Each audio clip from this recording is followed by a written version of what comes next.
Disclaimer: by existing in the modern world, you've agreed to a set of shady, manipulative, emotionally explosive terms and conditions. You just didn't know it. Until now. This is the Industry Plant Podcast.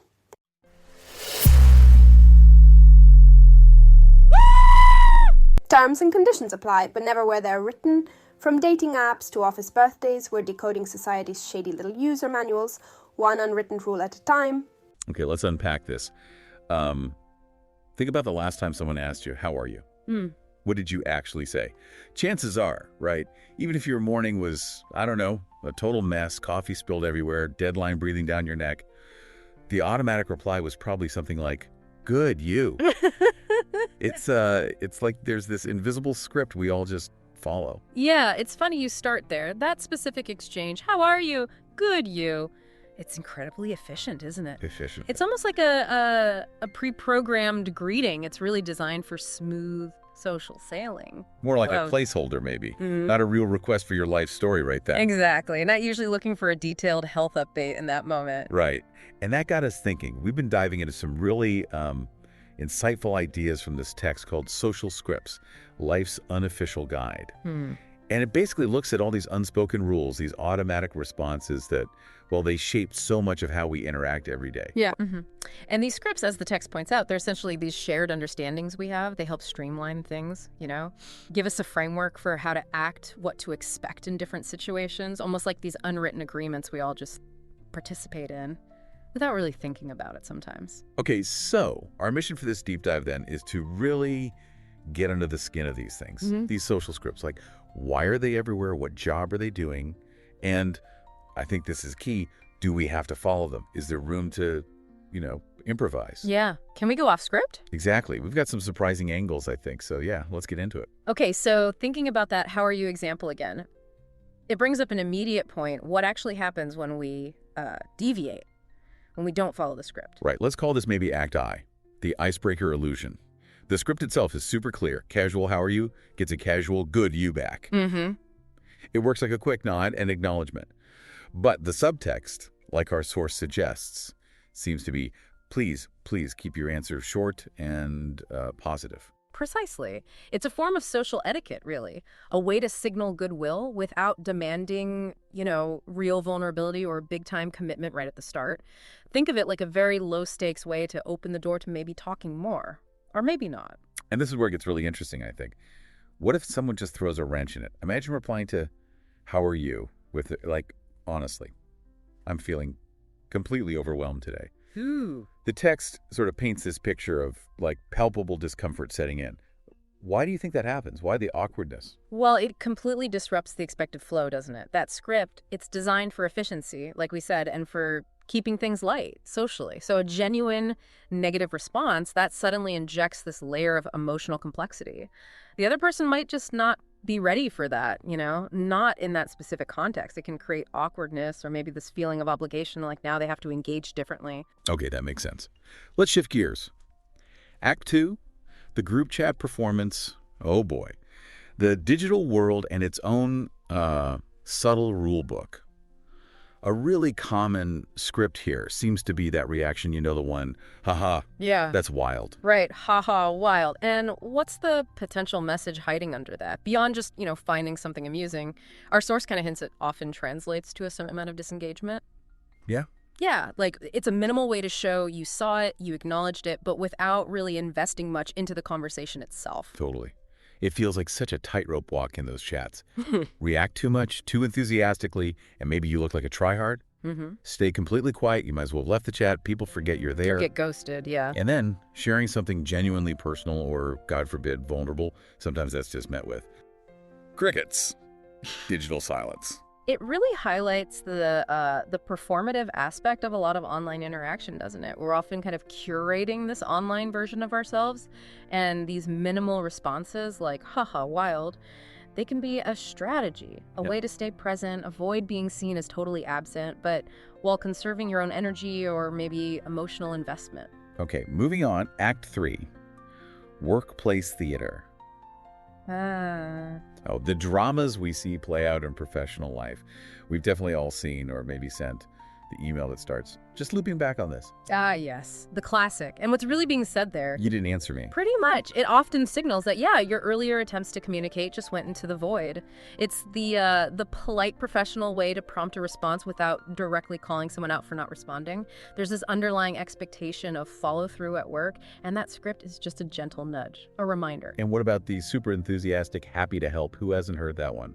What could be hiding behind that? Well, sometimes, and maybe often, it can mask some underlying resentment, perhaps, or just feeling completely swamped. Right, like you don't actually have time at all. Exactly. In a lot of workplaces, there's this pressure, isn't there, to always seem helpful, agreeable, positive, even when your own resources or time are just stretched thin. So that script, happy to help, it lets you keep up that appearance of helpfulness, even if it's maybe masking the reality of your workload. It gets into that whole idea of emotional labor, managing your displayed emotions as part of the job. Okay, Act 4 brings us to polite exits and maybe emotional evasion. So the conversation's kind of dying down, maybe at a party or something, and someone drops a warm, "We should totally catch up soon." The classic exit line. And what's the likely reality behind that, according to our text anyway? Often it's just a polite way to end things, right then and there, without any real firm intention of making future plans. It just softens the goodbye. Yeah, avoids the awkward silence.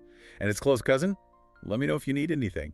Sounds supportive, doesn't it? It does sound supportive, but the subtext can often be secretly hoping they don't actually need anything. It's a gesture of support offered, but maybe without a genuine expectation of being taken up on it. These scripts can act like social buffers, preventing deeper connection or commitment when maybe that's not desired. Okay, Act V. Let's talk romantic improv. The dating world. That's practically its own genre of theater. A real classic line here. "I'm just not ready for anything serious right now." Yes. What's the potential translation there? It could be a few things. It might genuinely mean what it says, someone isn't looking for commitment. But as our source kind of playfully suggests, it could also mean until maybe someone I like better comes along. Ouch. Or maybe just wanting the perks without the responsibility. It serves as a way to manage expectations, perhaps, or soften a potential rejection in what's often a really tricky landscape, romantically speaking. Exactly. These dating scripts, they seem to be all about navigating very delicate emotional territory. Trying to minimize hurt feelings, maybe, even if that means using a bit of, strategic ambiguity. It's interesting, though, how we learn these subtle cues, isn't it? And how we use them to signal attraction or disinterest, or where we are in potentially forming a connection. Okay, Act 6 takes us home, perhaps literally. The family gathering routine. Who hasn't braced themselves for that inevitable question, maybe over the holidays? So, what's next for you? Depending on the family, An underlying question. Sometimes it feels less like genuine curiosity, more like judgment.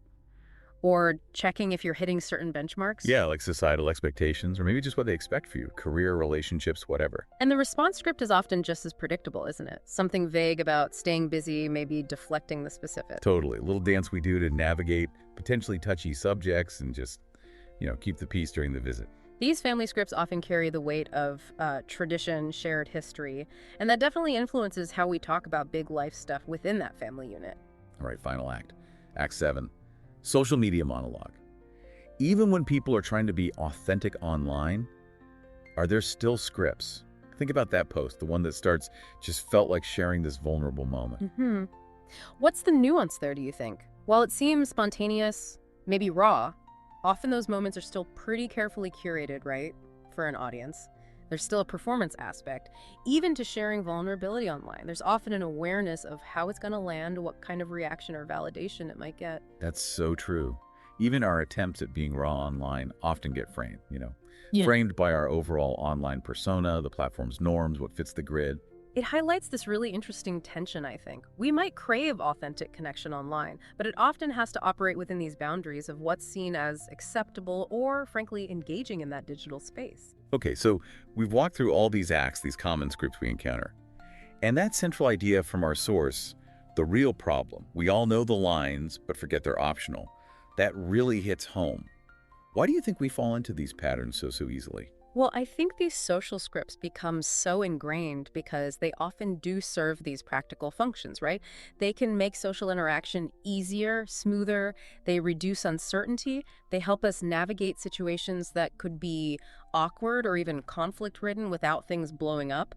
The text actually calls them survival tools at one point because they help us maintain social harmony, sort of, and avoid negative outcomes. But the really crucial point, like the source hammers home, is just recognizing them. That's the first step towards maybe having a choice. They're not the truth. They're not law. That line stuck with me. They're just learned behaviors, things we pick up, often used when maybe we don't feel safe enough for something more direct. Which leads us right into the final scene. Rewrite the script. The power really comes from recognizing these are just options. They're not mandatory performances we have to give. We actually have the ability, the capacity to step outside these pre-written roles. Yeah, the text encourages us to think about the impact of just pausing for a second, maybe asking a question to clarify instead of assuming, or even responding with a bit more genuine honesty, even if it feels, a little weird or uncomfortable at first. If we go back to those early examples, life isn't just about efficient exchanges or dodging discomfort all the time. Genuine connection, authentic expression. Yeah, sometimes they're harder work, but they can lead to much more meaningful interactions in the end. So maybe the next time you catch yourself about to automatically spit out one of these really well-worn social scripts, maybe just consider a tiny detour. See what happens. You might find it surprisingly freeing. And like the text suggests, you might even surprise yourself. Yeah, and that final thought from the tweet is pretty powerful. Social scripts are easy. Honesty is brave. Choose accordingly. So as we wrap up this deep dive, I think the main takeaway is pretty clear. Social scripts, they're everywhere, a huge part of how we interact. But just understanding them, seeing them for what they are, that gives us power. It gives us more conscious choices about how we communicate. What really stands out to me is that awareness piece. Just becoming aware of the scripts and why they work or why we use them, that alone can open up possibilities for engaging in a more authentic way. Absolutely. And that brings us to a final thought, something for you, our listener, to maybe mull over. Think about the social scripts that show up in your daily life. Pick just one common interaction. What might actually happen if, just once, you chose to respond with a little more directness, a bit more honesty, instead of just falling back on the usual script? What potential for maybe deeper connection or just clearer understanding might you uncover there? Something to think about. All right, listen up. I need you to do something bold. Grab your phone and text the podcast link to someone you care about with the message. I have a podcast recommendation. Listen and tell me what you think. Yes, verbatim. Try it. Because the real magic, it starts when that person texts you back. For real, the replies from loved ones have been deeply satisfying. I'm talking heartfelt thank yous, mind-blown emojis, late-night, we need to discuss this calls. The works. Sharing this show is basically a cheat code for meaningful connection. Who knew, right? And hey, if you're vibing with us here, wait till you dive into the Angry GPT universe beyond the pod. Angry GPT has its very own store. Yeah, an Angry GPT store, loaded with comic books and novels that take this experience further. I'm talking wild stories. Ever wonder what our feisty AI does off-duty? Grab Angry GPT Regrets or Feathers of Freedom. Where I Gave Humans Wings and find out. That last one? Let's just say giving humans wings comes with some hilarious fine print. Prefer listening to your stories instead of reading? We got you. The Angry GPT Regrets audiobook is up on YouTube for free right now. No strings, just hit play and enjoy. And if you're the collector type or want to support the hustle, it's on Amazon too. Options, baby. Now, this one's a trip. There's an Angry GPT mobile app.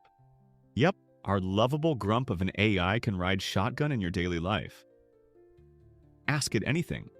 It's ready with answers, witty comebacks, and genuinely useful advice to keep your projects on track and your plans in motion.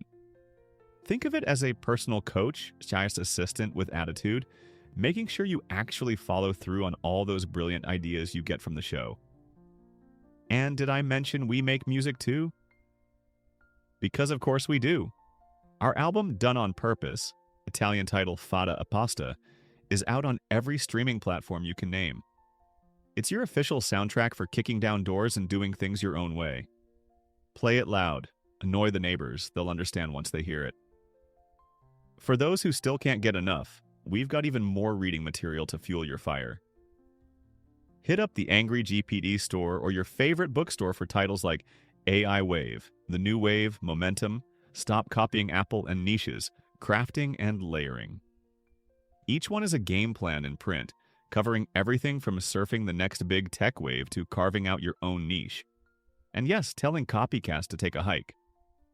By now, you've probably realized we're not just making a podcast, we're sparking a whole movement, and we want you in on it. So send that text, dive into the Angry GPT goodies, and wear that early supporter badge with pride. Because you're not just a listener now, you're family. Welcome to the revolution.